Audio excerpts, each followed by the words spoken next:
ถนนหนทางต่างกันเธอกับฉันก็คงต้องจากครอบครัวความรักไอ้บ่อยากดึงเธอต่ำลงบ่อยากฟังคำเขานินทาไอ้มันกาเจ้าสังคูมโหงมีอนาคตที่บ่มันคง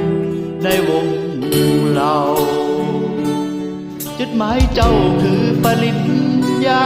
จดหมายข้าก็คือเลาะเมามีมือไว้กำข้อเราขาวบอกคือนงเยาไว้จากปากกาไอ้บ่อยากเป็นตัวทวงดวงขอพุ่มทวงจงลืมอ้ายสาบอกขยานน้ำไหลย้อยออกมามันธรรมดาของคนเพเรื่องที่มันผ่านมา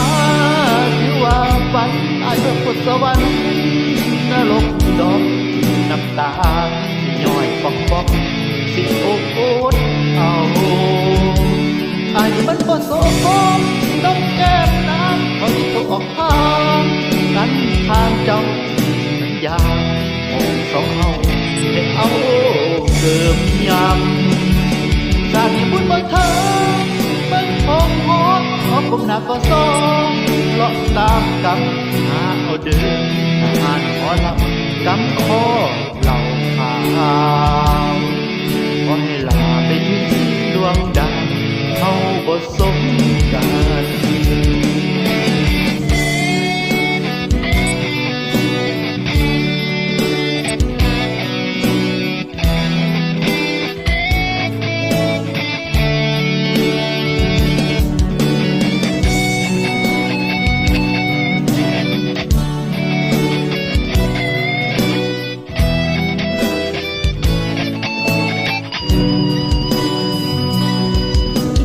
เจ้าคือปริญ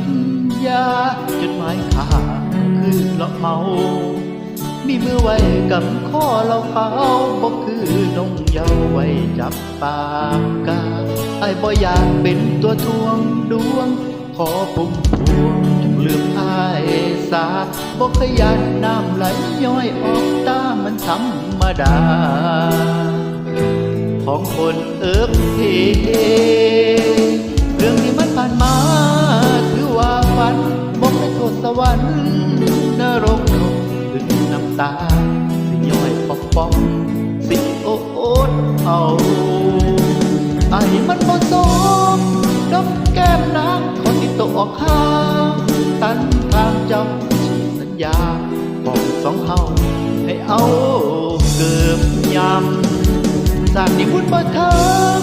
เบิ่งพงหอบอกหนักก็ซ้อ